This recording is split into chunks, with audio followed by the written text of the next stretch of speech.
क्षमा करें। देखिए मेरे यूट्यूब चैनल पे बहुत सारे वीडियो हैं वो इतिहास के संबंध में है और बहुत सारे वीडियो साहित्य के भी हैं। तो आज हम ये जानने की कोशिश करते हैं कि इतिहास है उसका शाब्दिक अर्थ क्या होता है, इतिहास क्यों लिखा जाता है। ठीक है।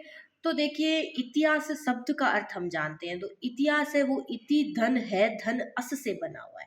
तो इति का अर्थ होता है समाप्त होना, है का अर्थ होता है निश्चित और अस का अर्थ होता है होना। ठीक है। तो इसका शाब्दिक अर्थ होता है निश्चित समाप्ति का होना या निश्चित समाप्ति हो चुकी, ये इतिहास का शाब्दिक अर्थ है। यानी किसी भी चीज की समाप्ति हो चुकी और वो निश्चित रूप से हो चुकी, तो ये इतिहास का शाब्दिक अर्थ होता है। देखिए एक हिगल नाम के जो इतिहासकार है, उन्होंने एक परिभाषा दी है, बहुत अच्छी परिभाषा है कि इतिहास केवल घटनाओं का अन्वेषण और संकलन नहीं है। कि इतिहास ऐसे नहीं है कि कोई घटनाओं की खोज कर दी और कोई संकलन कर लिया, किसी चीज़ों को इकट्ठा कर लिया तो वही इतिहास है।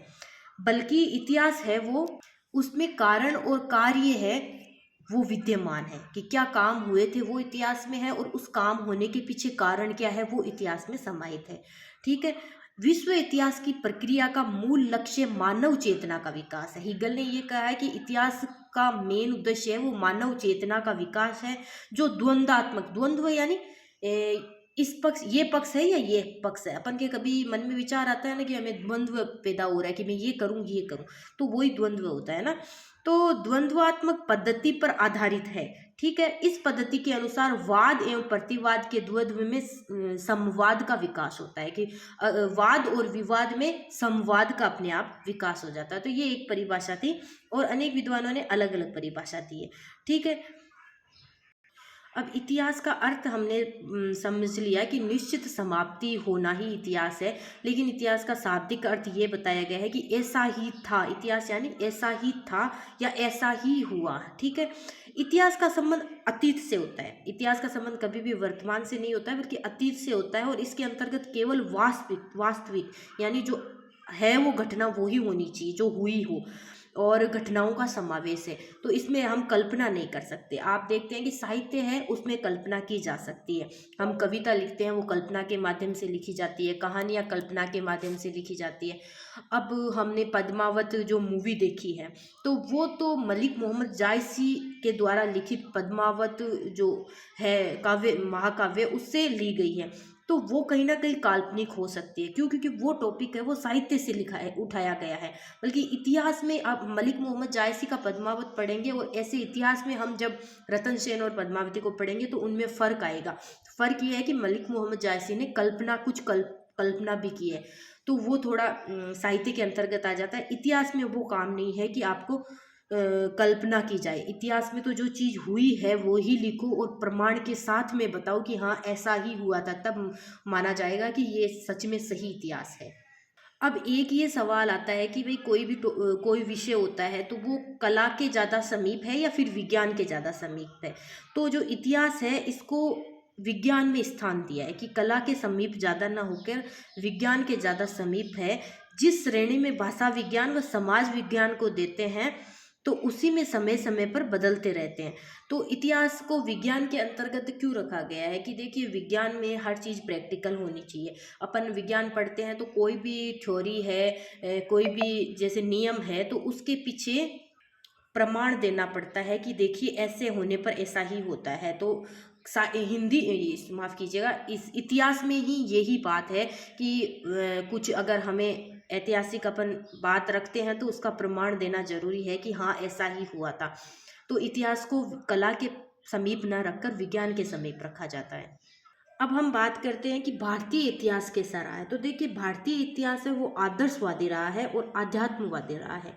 देखिए पश्चिम जो है देश है, पश्चिम साइड के, वहाँ पर यथार्थवादी इतिहास है, हमारे आदर्शवादी इतिहास है। मतलब इतिहास के पीछे भी कहीं ना कहीं यही सारांश निकलता है कि एक आदर्श की भावना स्थापित हो, समाज को एक नई सीख मिले। तो हमारा जो इतिहास है भारतीय इतिहास वो आदर्शवादी है और अध्यात्मवादी भी है। ठीक है। भारत का प्राचीन इतिहासकार सत्य शोधन तक ही सीमित नहीं है कि केवल सत्य का शोधन कर लिया, सत्य की खोज कर ली, वहाँ तक ही सीमित सीमित है, बल्कि शिवम और सुंदरम के समन्वय के बराबर भी चेष्टा करता है। तो मतलब इतिहास है वो सत्यम भी है, शिवम भी है और सुंदरम भी है।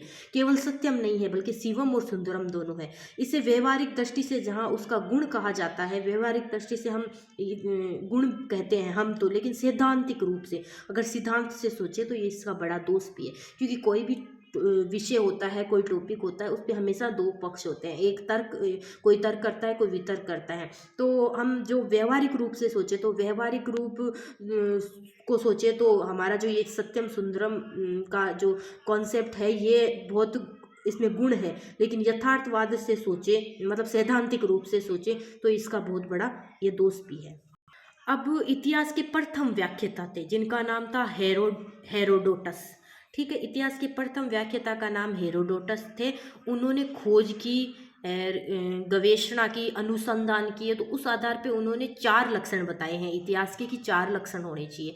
देखो, इतिहास है वो वैज्ञानिक विधा है। हमने पहले भी मान लिया कि विज्ञान के ज़्यादा समीप है। क्यों? क्योंकि इतिहास के लिए भी आपको सबूत चाहिए कि भाई हाँ ऐसा ही हुआ था, और विज्ञान है उसके लिए भी प्रैक्टिकल, यानी ऐसा करने पे ऐसा ही होता है, इसका प्रूफ चाहिए। तो इतिहास है वो विज्ञान के समीप है, तो वैज्ञानिक विद्या है।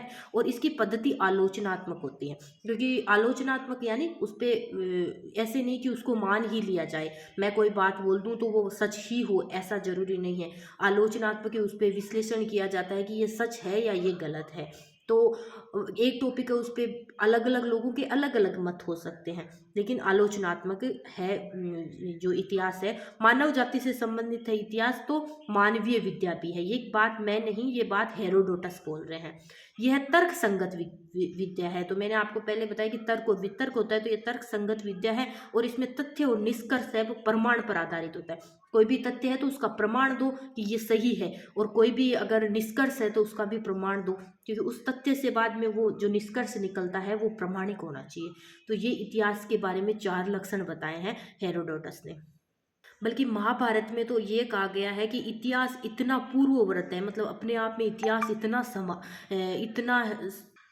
पूर्ण है कि उसके माध्यम से धर्म, काम और मोक्ष और अर्थ, जैसे धर्म, अर्थ, काम और मोक्ष के उपदेश दिए जा सकते हैं। ये बात महाभारत में लिखी गई है कि इतिहास अपने आप में इतना पूर्ण है। ठीक है, पुराणों में ऋषियों और महापुरुषों के चरित्र ज्ञान को इतिहास के रूप में कहा गया है। तो हम देखते हैं रामचरितमानस, तो उसमें पहले बात तो राम का जो चरित्र गान किया गया है वो कहीं ना कहीं राम के इतिहास को बताता है।